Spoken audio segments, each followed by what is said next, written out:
여러분, 오늘은 여러분이 이제 레포트를 제출하기 위해서 그동안 강의했던 내용을 다시 리뷰하고, 레포트 안에 어떤 내용들이 들어가야 되는지를 설명하는 시간을 갖도록 하겠습니다. 조형이란 무엇이냐 하면 세상에 존재하는 자연물과 인공적인 물건에 미적인 요소를 부여하는 것이다 라고 얘기를 했습니다. 그러니까 여러분이 디자인을 전공을 하는데 나중에 창작을 하게 되죠. 그 안에는 기본적으로 아름다움이 있어야 된다. 그렇죠? 우리가 이제 미대에서 공부를 하기 때문에 이 미라는 것이 아름다움이기 때문에 여러분이 그러면 모두 만들어내고 생산하는 새로운 도구 또는 조경물 이런 것들이 모두 다 조형적 요소가 있어야 되기 때문에, 그러면 아름다움이란 어떻게 보고 어떻게 담느냐, 이것을 가르치는 것이, 그리고 그 미적인 행위를 가르치고 창의성을 기르는 것이 조형에 대한 교육이다, 이런 얘기고요. 여러분이 이미 수업 시간에 조형 원리와 그리고 조형의 요소,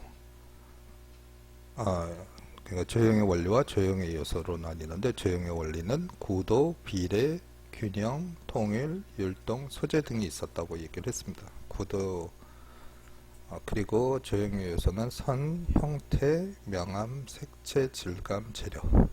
그리고 우리가 이제 어떤 화면 같은 데에 이제 작업을 할 때 기본적으로 사실적인 느낌을 주기 위한 원근법, 그리고 동서양의 명암법, 이런 것들을 설명을 했습니다. 명암이란 동양화 같은 데서 어둡고 밝은 걸 이용해서 가까이 있는 건 검게 그리고 멀리 있는 건 연하게 그려서 원근법을 나타내는 그런 방법을 얘기를 합니다.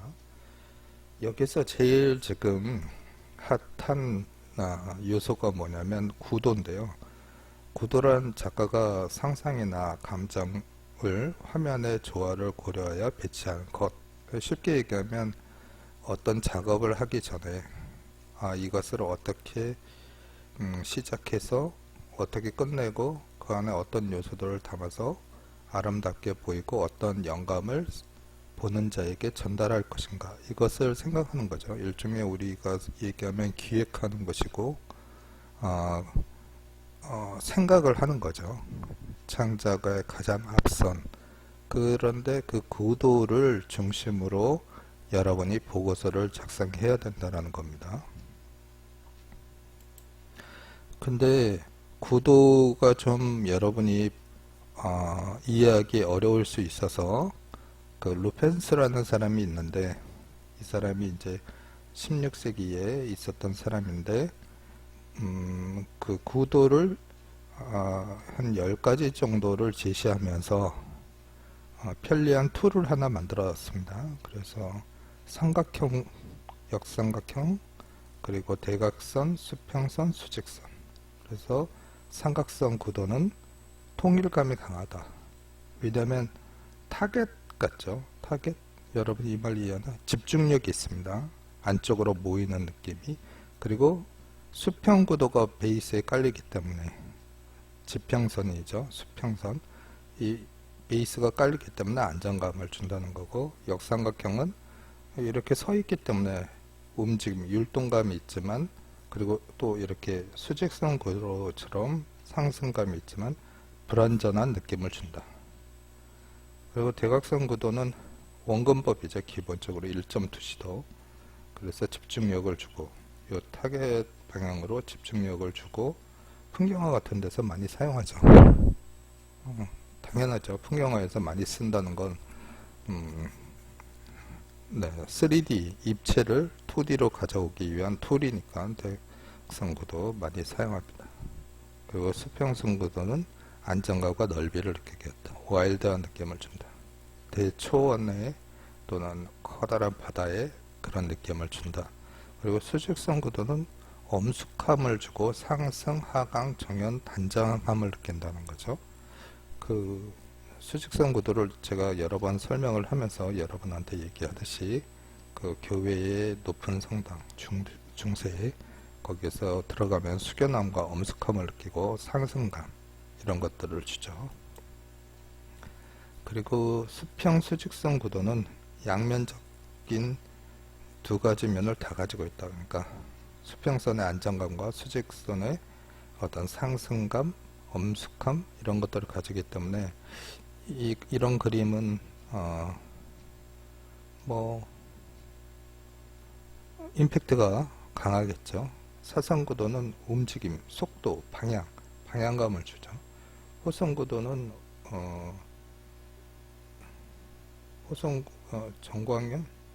정광형 구도는 이렇게 하면서 움직임, 불안정, 원근감을 주죠. 근경, 중경, 원경 이렇게 원근법을 주고 마름모 구도는 균형과 아름다움, 변화.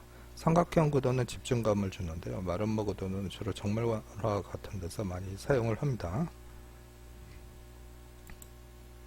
그래서 이제 말씀드렸듯이 구도를 중심으로 하는데 원래 이 분석을 할 땐 이렇게 세부적인 구도가 있죠. 삼각형, 역삼각형 있고 여기는 조형의 원리와 조형의 요소가 있습니다. 그래서 이러한 표를 제시하고 거기에다가 본인이 그림을 보고 체크를 하는 겁니다. 이건 대각선 구도인데 통일감을 줬네. 반복해서 뭐 예를 들어서 수직선 구도인데 선을 이용해서 수직선 뭐 이렇게 해서 체크를 몇 가지 하는 겁니다. 사례를 보여드리면 이제 그걸 약식으로 해서 이렇게 만들었는데 거기다 체크를 합니다. 그래서 이 그림을 보면 제일 먼저 중요한 게 이제 삼각형 구도의 주제죠. 삼각형이 아까 전에 뭐라고 그랬죠? 어떤 집중력과 그리고 수평선을 기본으로 하게 되면 편안함을 주죠. 안정감과 통일감을 주는 거죠. 그리고 이 지평선 구도가 있죠. 수평 구도가. 그리고 안정감과 통일감, 편안함을 주고 웅장함도 준다는 거죠. 아까 전에 그 스케일 얘기하지 않았습니까? 그래서 1점 투시를 이용한 원근법을 또한 이렇게 대각선 구도 그리고 이렇게 원근법이 보이죠. 깊이감이라든가 또 1점 투시의 집중감을 느끼게 합니다. 그리고 이 탑에서 주는 수직 구도가 상승감과 엄숙함을 준다는 겁니다.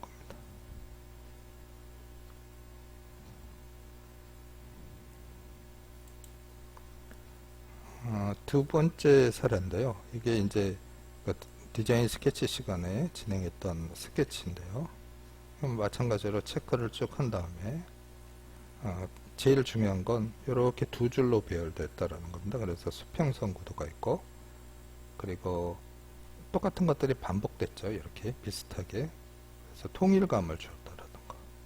그리고 가운데는 이렇게 삼각형 구도를 줘서 집중감과 그리고 동양화 같은 데서 주로 많이 사용하는 명암을 이용해서 강조를 했죠. 마카를 이용해서 강조를 했습니다.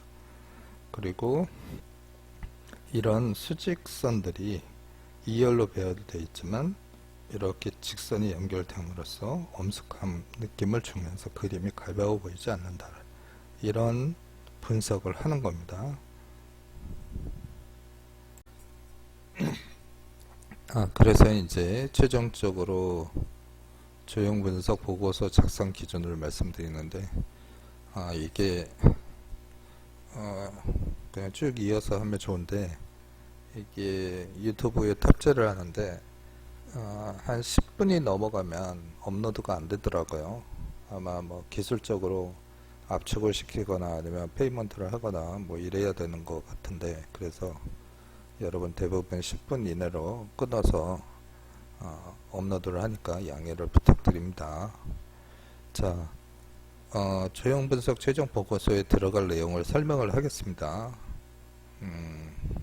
우선 첫 번째로 여러분이 아직 조형 분석을 해본 적이 없는 걸로 고려해서 그 유명한 작품을 서양이나 동양 미술사에서 아주 여러분이 이제 미술사 공부했으니까 서양 미술사를 거기에서 유명한 작품을 선택하시기 바랍니다. 그리고 그 작품이 시대성을 가지고 있고, 그러니까 시대성이라는 건 뭐냐면 우리가 르네상스 얘기하면 그 중세 종교 시대의 어두운 시대를 끝내고 인간의 문해부흥 운동과 함께 그 미켈란젤로와 라파엘로, 뭐 레오나르도 다빈치 이런 사람들이 어떤 해부학이나 사실적인 근거, 과학적인 근거를 발전시켜서 작품을 진행하지 않았습니까? 그러니까 시대성이라는 것은 뭐냐면 중세 종교 시대가 끝나고 인간의 발견, 인간의 가치에 대한 연구를 하는 유명한 세 명의 작가, 이렇게 설명이 되는 거죠. 그 다음에 그 작품을 소개를 하는데, 작가와 작품을 소개한다는 건 르네상스 시대에 세 명의 작가가 있는데 이 세 명의 차이점이 다 있습니다. 공통점과. 그거를 나열하셔야 되고요. 그리고 그 사람들, 그 작가가 여러 작품이 있는데 그 중에 어떤 특정 작품을 선택한 이유가 있어야 됩니다. 물론 그거는 여러분이 인터넷 조사를 하면 충분히 나올 거고요. 그리고 그 인터넷 조사를 하다 보면 그 작품에 대해서 기존의 비평가들이라든가 또는 미술가들이라든가 다른 화가라든가 이런 사람들이 그 그림에 대한 논평을 해놓은 게 있습니다. 그거를 발췌해서 넣기를 바랍니다. 그리고 이제 루펜스의 루펜스의 구도를 통해서 조형 분석을 하는 내용이 들어가고 최종적으로 자신의 느낌을 쓰는 겁니다. 이제 사례를 한번 해보면 조금 전에 설명했듯이 르네상스 시대를 선택을 했고, 그 다음에 이 세 명의 걸출한 작가 세 명이 이 시대를 대변하죠. 그 사람들에 대해서 논의하고, 그 다음에 라파엘로의 이제 그 그림을 하나 택했습니다. 그래서 이 그림의 가장 큰 특징은 뭐냐면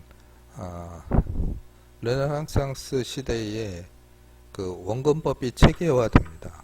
해부학이나 뭐 이런 것들이죠. 해부학은 뭐 미켈란젤로의 동상 같은 데서 잘 나타나죠. 그러니까 미켈란젤로를 택한다면 뭐 다비드상이나 이런 거를 하는 것이 맞을 거라고 생각하고, 물론 회화적인 특징도 확실히 있습니다. 그렇지만 이 라파엘로의 이 그림에선 원근법이 적용이 되는 거죠.